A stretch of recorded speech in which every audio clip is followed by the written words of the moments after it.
Assalamualaikum warahmatullahi wabarakatuh.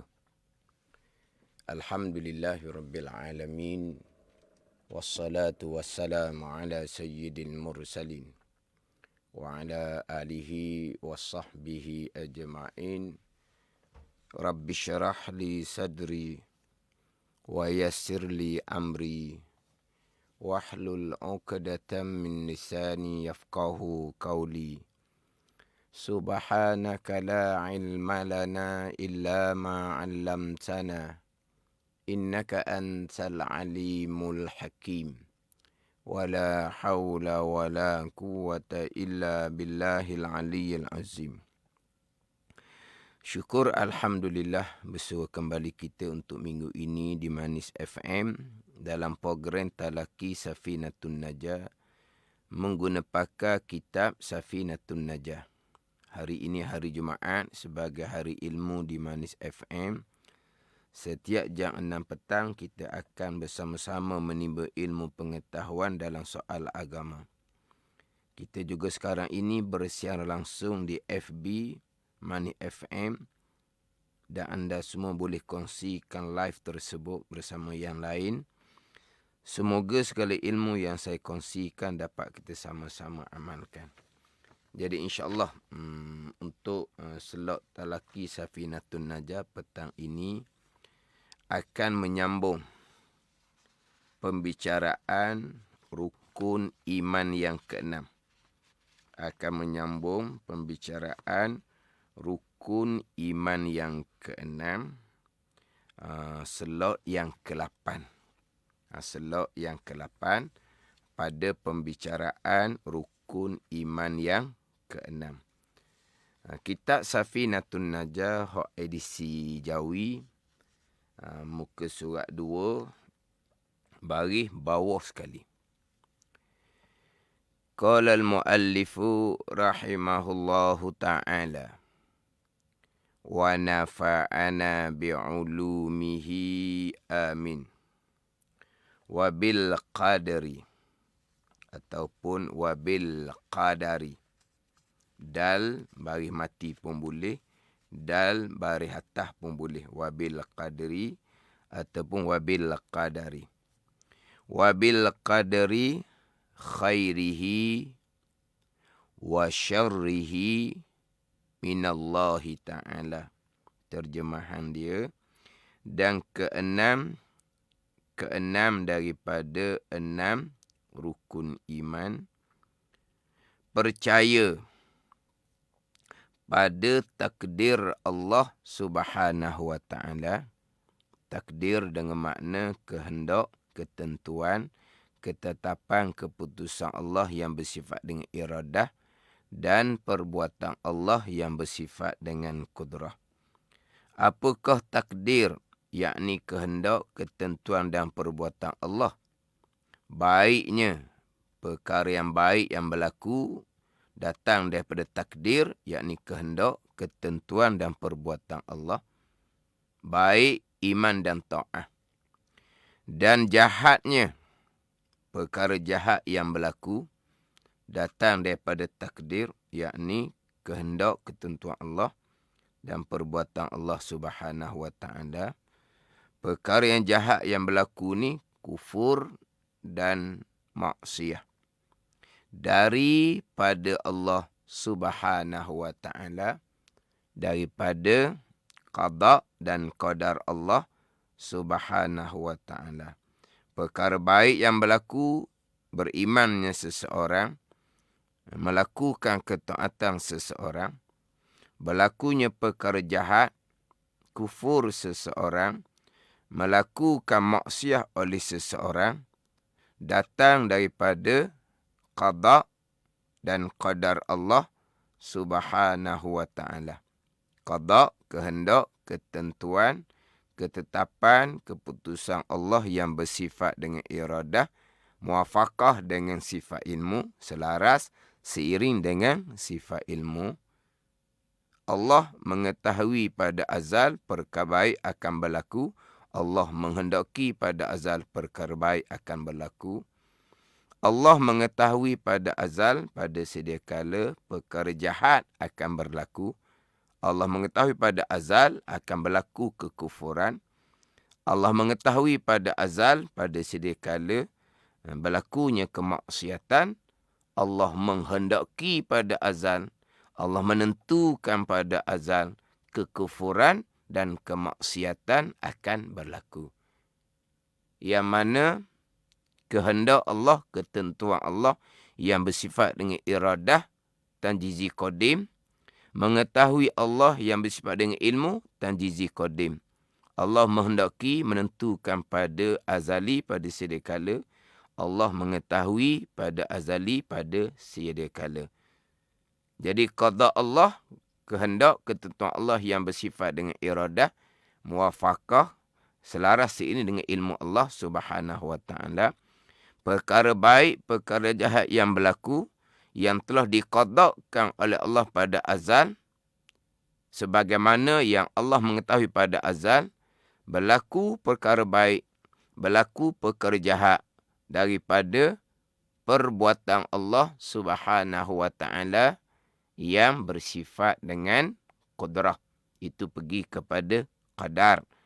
Rukun iman yang keenam, keluar dua pegangan. Beriman perkara baik dan jahat datang dari qada Allah.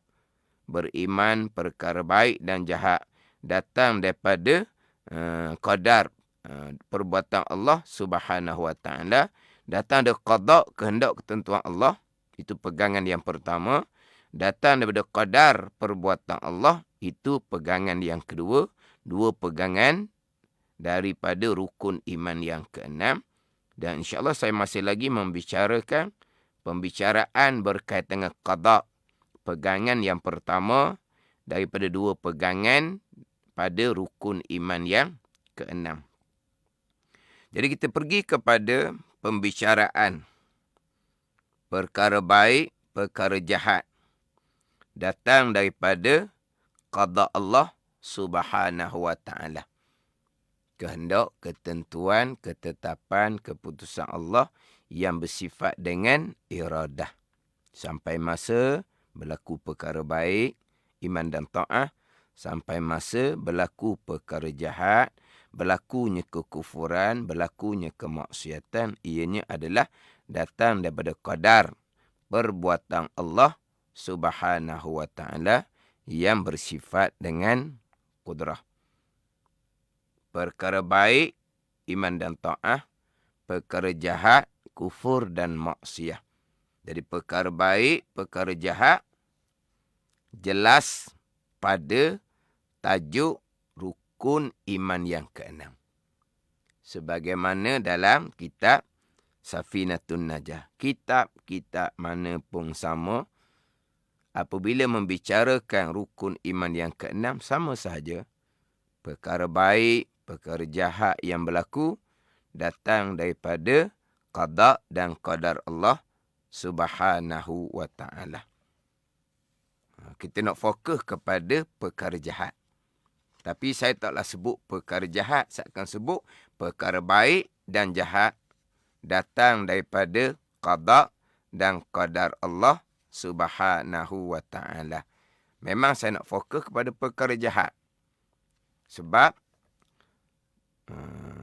pegangan Mu'tazilah yang masyhur, mereka menafikan perkara jahat datang daripada qada Allah Subhanahu wa taala. Nanti saya akan bicara.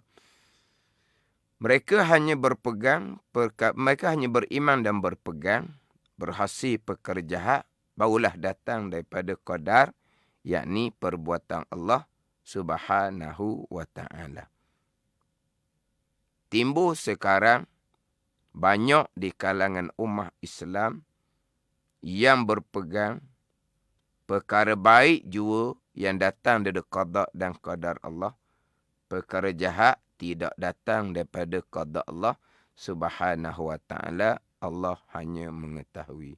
Walhal sangat jelas pada tajuk rukun iman yang keenam yang Nabi sallallahu alaihi wasallam sendiri yang sabdakan akan keenam-enam rukun iman. Apabila ditanya oleh Jibril alaihissalam dalam hadis yang dikenali dengan hadis Jibril yang diriwayatkan oleh Sayyidina Umar radhiyallahu anhu, hadis Muslim, yang mana hadis Jibril dipanggil Ummul Hadis. Ditanya akan Nabi SAW berkaitan dengan iman. Akhbirni anil iman. Ya Muhammad, cerita akan daku berkenaan dengan iman.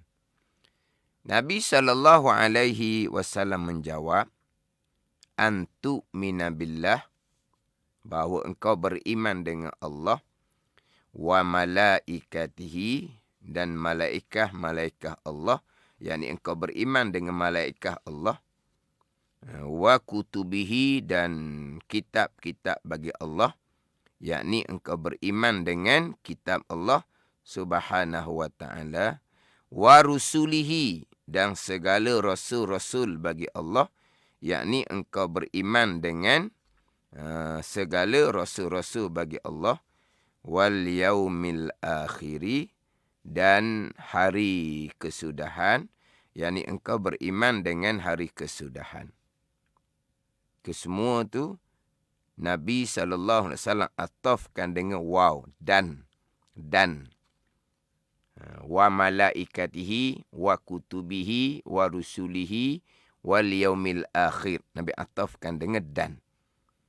Yang keenam, Nabi ulang amil dengan makmul dia. Mana? Wa tu'mina bil qadari khairihi wa syarrih. Nabi ulang. Ni balaghahnya Nabi SAW. Nabi ulang amil dan makmul dia. Wa tu'mina bil qadari khairihi wa syarrihi. Cuba sidang pendengar perhati daripada hadis Nabi SAW, hadis qauli, sabdaan yang keluar daripada mulut Nabi SAW, yang mana sabdaan, perkataan yang keluar daripada mulut Nabi SAW mustahil berlaku sebarang kesilapan.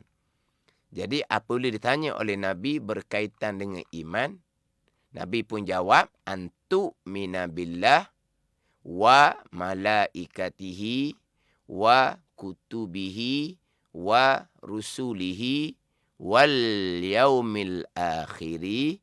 Kalau nak sama gak, wal qadari khairihi wa syarrih.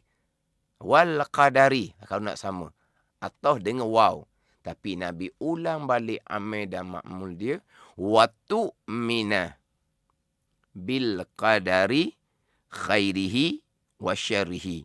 Itu adalah satu penekanan. Nak cerita pentingnya rukun yang keenam.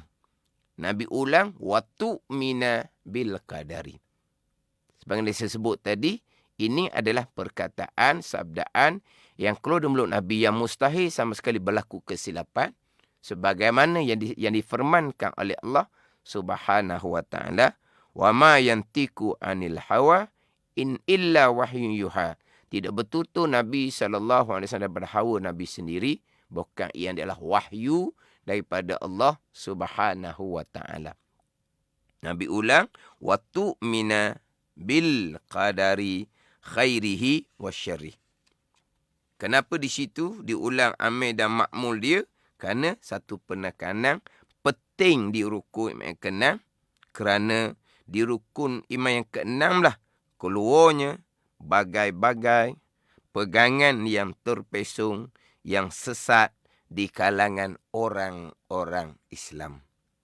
Pegangan yang terpesong, yang sesat di kalangan orang-orang Islam. Yang mana dalam rukun yang keenam tu, wa tu'mina bil qadari khairihi wa syarrih. Selain daripada Nabi taukidkan dengan Nabi ulangkan amil, taukid Nabi kuat, Nabi nekan.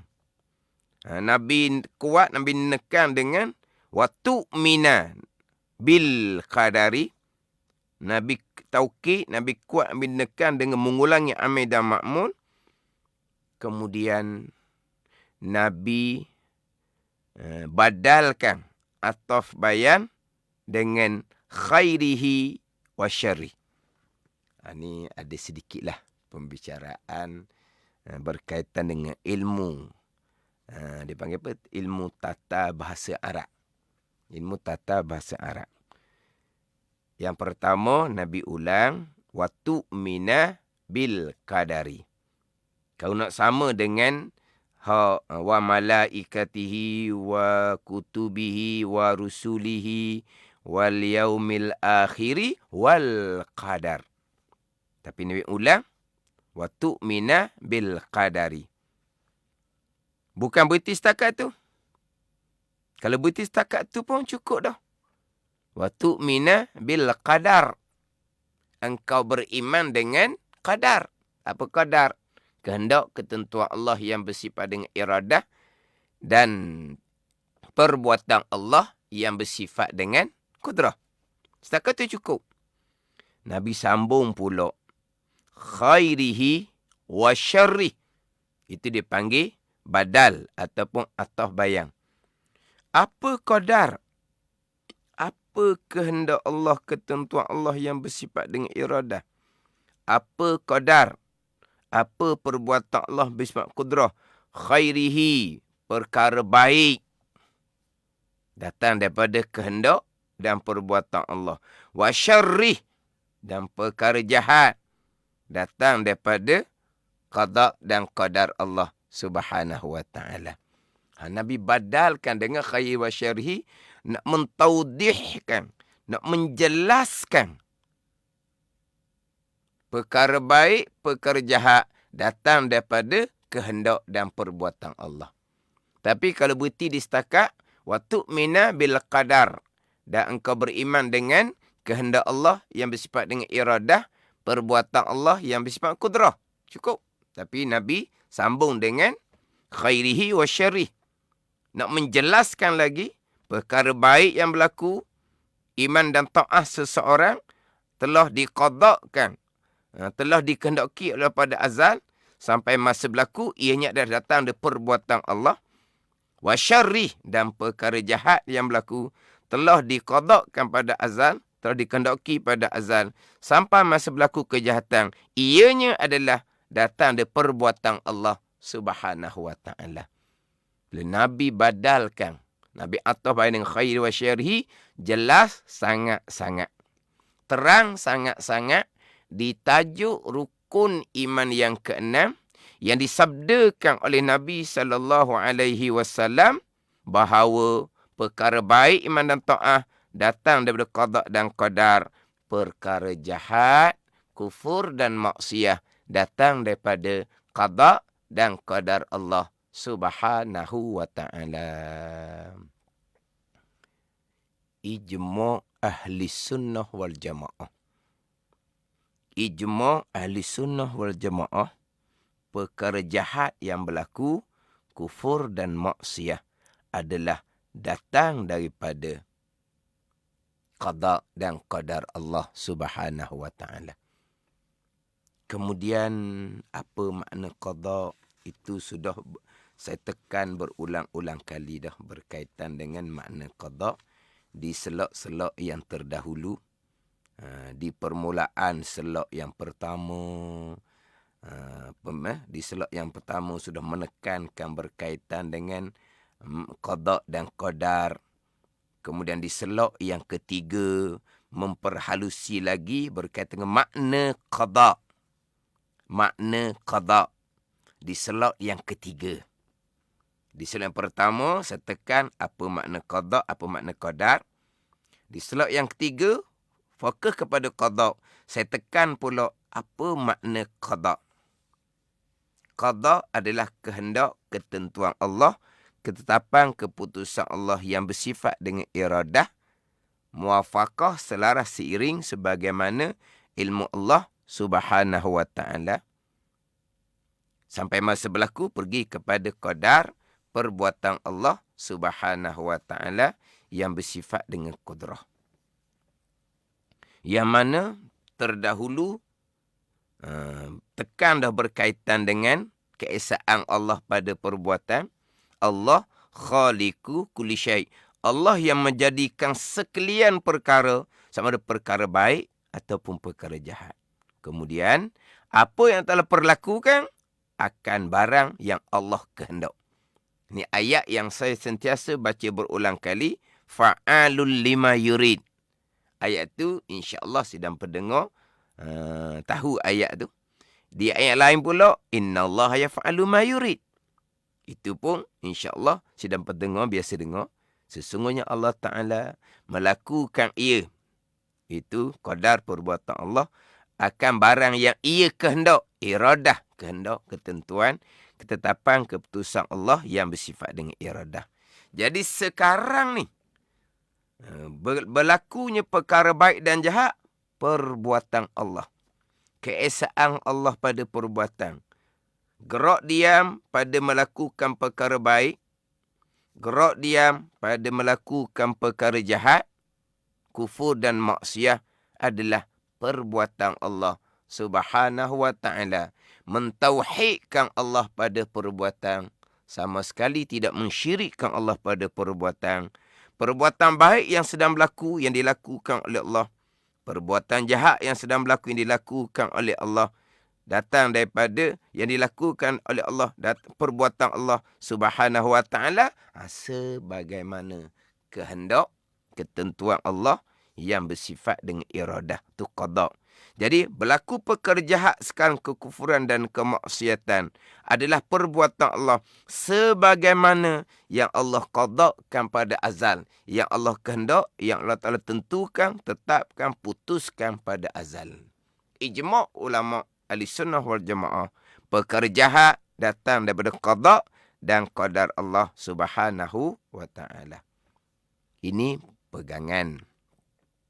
InsyaAllah nanti saya akan tekan pula kepada adab percakapan. Yang mana haram kita menyandarkan perbuatan jahat kepada qada dan qadar Allah Subhanahu wa ta'ala. Haram menyandarkan perbuatan jahat kepada qada dan qadar Allah, nisbah percakapan. Yang menyandarkan perbuatan jahat kepada kehendak dan perbuatan Allah, yang pertama-tamanya adalah azazil. Ini sebagai peringatan permulaan. Nanti insyaAllah saya akan bicara pula kemudian. Azazil menyatakan, Allah Ta'ala menghikayatkan perkataan azazil dalam Al-Quran, dalam surah Hijr ayat yang ke-39 dan juga dalam surah Al-A'raf ayat yang ke-16. Allah menghikayatkan kata azazil. Qala rabbi bima aghwaytani. Berkata iblis laknatullah, ya Tuhanku, dengan sebab engkau telah menetapkan aku sesat. Jadi Azazil mengatakan kesesatan dianya adalah datang daripada ketetapan Allah Subhanahu wa ta'ala. Jadi menyandarkan kejahatan kepada ketetapan Allah Subhanahu wa ta'ala menuruti perangai Azazil, iblis laknatullah. Haram, dosa besar, kita menyandarkan perkara jahat kepada qada dan qada Allah, nisbah adab percakapan. Nanti kita akan bicara dalil ayat Al-Quran, dalil hadis Nabi berkaitan dengan adab percakapan. Sekarang nak tekan dahulu berkaitan dengan pegangan hak rukun iman yang ke-6. Kemudian kita ahli sunnah wal jamaah dalam melakukan perbuatan baik dan jahat, wajib berpegang hamba ada pilihan dan perbuatan pada melakukan kebaikan. Wajib berpegang hamba ada pilihan dan perbuatan pada melakukan kejahatan. Walaupun hakiki sebenar-benarnya, pilihan dan perbuatan hamba pada melakukan kebaikan dan kejahatan tetap datang daripada qada dan qadar Allah Subhanahu wa ta'ala. InsyaAllah nanti saya akan memperhalusi pula berkaitan dengan pegangan ahli sunnah wal jamaah berkaitan dengan ikhtiar dan usaha hamba. Macam mana pegangan Mu'tazilah yang terpesong, yang sesat. Qadariyah, Jabariyah pada persoalan ikhtiar dan usaha. Jadi sekarang ni pergi kepada rukun iman yang keenam. Bicara iman, bicara pegangan. Sekalian perkara baik, perkara jahat datang daripada qada dan qadar Allah Subhanahu wa taala. Yang mana kadang-kadang dalam buku-buku ni dia sebut dengan untung baik, untung jahat. Untung tu bukan untung rugi. Untung tu apa-apa yang berlaku itulah. Jadi untung baik, untung jahat datang daripada qada dan qadar Allah Subhanahu wa taala. Syarih, jahat. Ni terkadang ditukar terjemahan syarihi kepada buruk. Khairihi baik, wa syarihi buruk. Baik, buruk, baik, buruk. Apa buruknya? Yang datang daripada qada dan qadar Allah. Buruk contohnya sakit. Contohnya susah, miskin. Itu buruk. Sakit, perkara buruk. Susah, miskin, perkara buruk. Qada dan qadar. Panjang bicara. Khairihi wa syarrih. Baik, syarrih, buruk. Buruk, sakit, buruk, susah, miskin, qada qadar. Sepatah pun tak sebut. Wa syarrih, jahat adalah kufur dan maksiyah. Khairihi wa syarrihi, baik, iman dan ta'ah. Jahat, kufur dan maksiyah. Dalam hadis yang lain, khairihi wa syarrihi wa hulwihi wa murih. Tu ada. Ada hadis riwayat yang lain, khairihi wa syarrihi wa hulwihi wa murih. Khairihi, baik, qada dan qadar. Wa syarrihi, jahat, qada dan qadar. Wa hulwihi, manih, qada dan qadar. Manih itu sehat, senang. Wa murrih, pahit, qada dan qadar. Pahit itu pergi kepada sakit, susah, miskin. Tapi syarih, jahat, kufur dan maksiyah. Qada dan qadar Allah Subhanahu wa taala. Jelas tajuk rukun iman yang keenam daripada hadis Nabi sallallahu alaihi wasallam, wa tu'mina bil qadari khairihi wa syarrih. Dalam hadis yang lain riwayat Imam Muslim, wa bil qadari kullih. Nabi kata, dan engkau beriman dengan kehendak dan perbuatan Allah kullih, sekaliannya. Sekaliannya datang daripada kehendak dan perbuatan Allah Subhanahu wa ta'ala. Allah Subhanahu wa ta'ala berfirman dalam hadis kursi,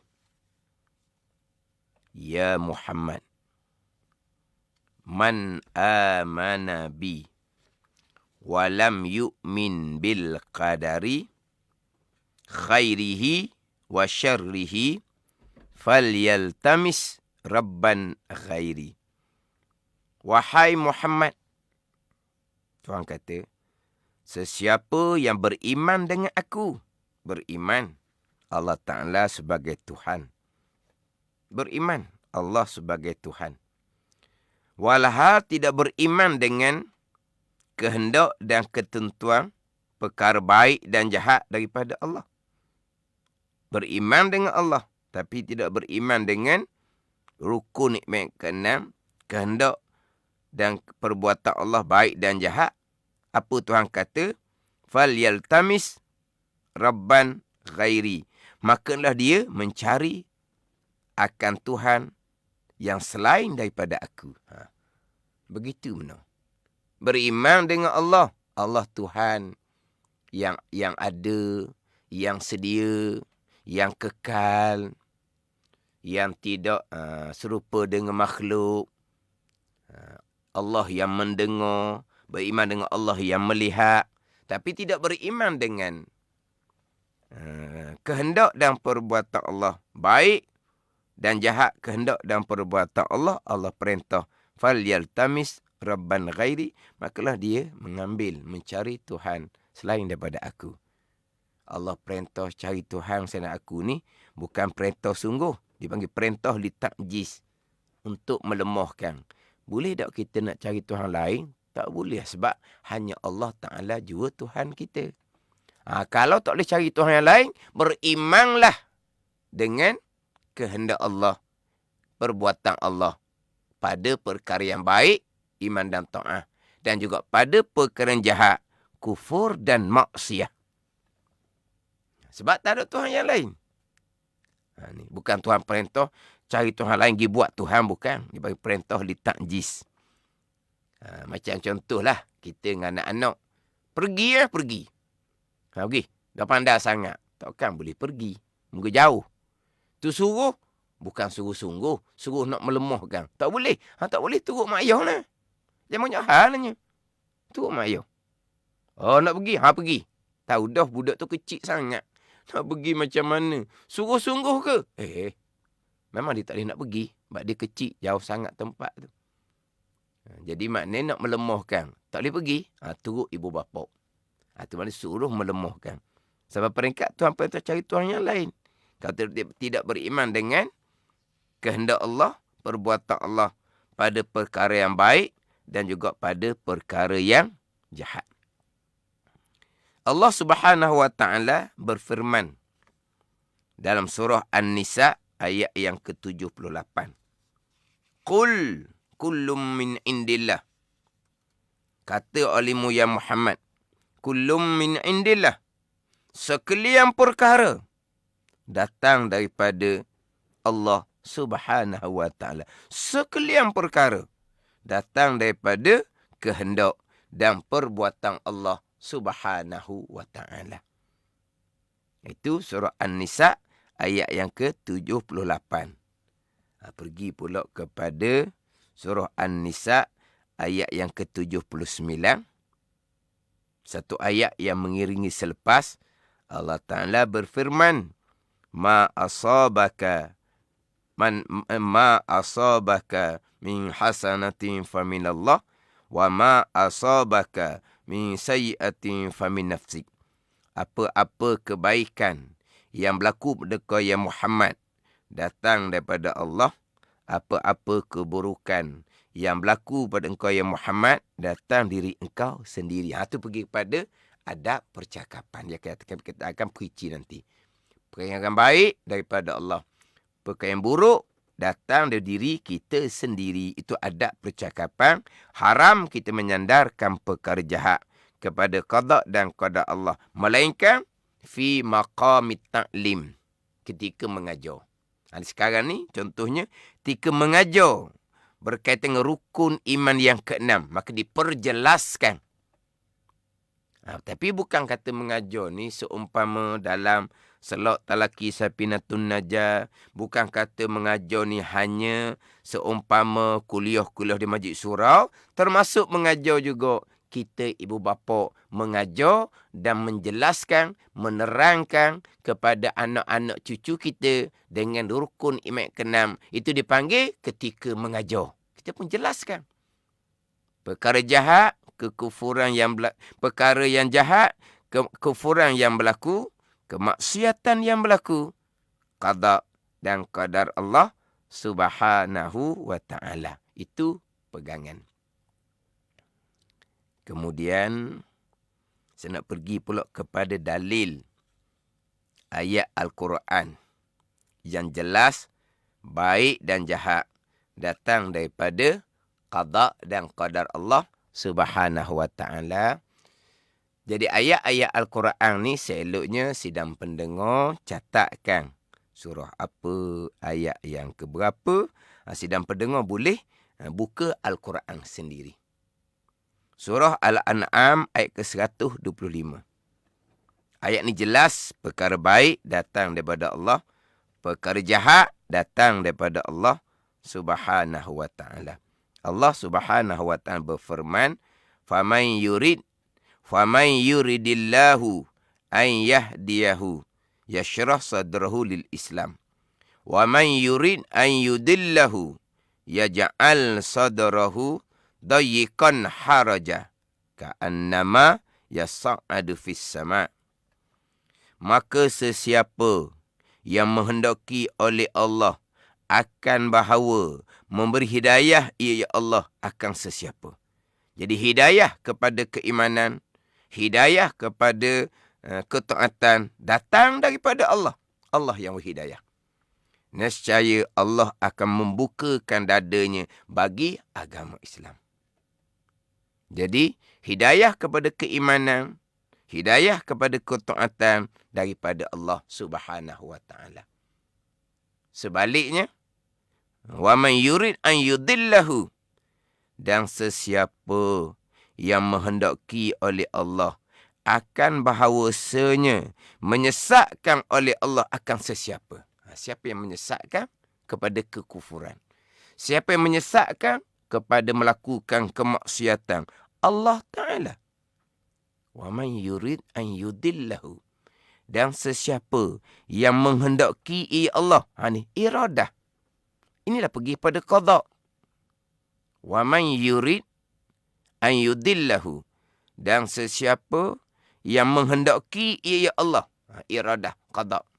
Menghendaki akan bahawa menyesatkan oleh akan siapa? Allah kehendak kepada sesiapa sesat dengan kekufuran, sesat dengan melakukan kemaksiatan. Jadi kesesatan datang daripada kehendak Allah Subhanahu wa taala yang bersifat dengan iradah. Kita mungkinlah ayat Al-Quran, kita mungkin tak apa pandai. Tapi takkan kita tak pandai rukun iman yang ke-6. Baik, jahat, qada dan qadar. Dia hanya memperjelaskan lagi. Tapi seeloknya dengan peluang umpama slot lagi Safinatun Najah ni, sidang pendengar boleh mengikuti melalui radio, boleh mengikuti melalui live FB, live FB mana FM pula boleh diulangi kemudian. Jadi ayat-ayat tu ambil. Ingat ayat, ingat surah, ingat ayat yang keberapa. Dan sesiapa yang mendaki ya Allah akan bermenyesal Allah akan sesiapa. Nescaya Allah menjadikan dadanya sesak sempit seolah-olah mendaki pada langit. Hati tak terbuka langsung nak kepada keimanan, kekal dengan kekufuran. Hatinya tak terbuka langsung untuk melakukan ketaatan, kekal dengan kemaksiatan. Jadi hatinya Tuhan jadikan sempit, sesak. Kenapa? Tak nampak pun jalan keimanan, kekal dengan jalan kekufuran. Sebagaimana Abu Talib tak nampak pun, tak terbuka pun di hati dia untuk beriman dengan Nabi SAW. Tak terbuka pun hati untuk melakukan ketaatan, bahkan sentiasa mengekali kemaksiatan. Allah yang jadikan dada tu sempit, sesak. Kalau Allah kehendak pada kebaikan, keimanan dan ketaatan, Allah buka hati kepada belajar fardu ain tauhid, belajar fardu ain fiqh, belajar fardu tasawuf. Sebaliknya kalau Allah kehendak kesesatan pada pegangan, kesesatan pada amal zahir dan batin, Allah langsung tak buka hati untuk belajar fardu ain tauhid, fardu ain fiqh, fardu tasawuf. Contoh dia. Jadi baik jahat semuanya datang daripada kehendak Allah Subhanahu wa taala yang bersifat dengan iradah. Ijma' ahli sunnah jemaah, perkara jahat, qada dan qadar Allah, kita wajib beradab dengan bahawa yang baik sahaja kita sandarkan kepada qada dan qadar Allah. Yang jahat jangan sesekali kita sandarkan kepada qada dan qadar Allah Subhanahu wa taala. Pada percakapan di sidang pendengar, jangan lupalah sambungan panjang lagi di slot akan datang. Mudah-mudahan Allah Ta'ala beri kekuatan pada kita untuk istiqamah. Sebab pembicaraan rukun iman yang ke-6 ni, ini sudah masuk pada slot yang ke-8 ni. Dia banyak lagi sambungan-sambungan. Sidang pendengar kena sentiasa mengikuti. Kemudian hak yang telah lalu, yang telah lepas, kalau sidang pendengar tidak dapat mengikuti, boleh kembali melihat dalam FB Money FM. Macam mana saya sebut berulang kali, himpun dan share. Himpun, jadikan semangat dan share. Mudah-mudahan Allah Ta'ala memberi pemahaman kita kepada akidah ahli sunnah wal jamaah. Allah Ta'ala hindari kita daripada akidah-akidah yang terpesong. Wallahu a'lam. Bismillahirrahmanirrahim. Alhamdulillahirabbil alamin. Wassalatu wassalamu ala sayyidil mursalin wa ala alihi wa sahbihi ajma'in. Allahumma aftah alaina futuhal arifin. Allahumma allimna ilma akdamin wa fahimna famas sabiqin warzuqna ruqat talibin. Allahumma zidna ilman wa alhiqna bis salihin. Wa sallallahu ala sayyidina Muhammadin wa ala alihi wa sahbihi wa sallam. Walhamdulillahi rabbil alamin. Wassalamualaikum warahmatullahi wabarakatuh.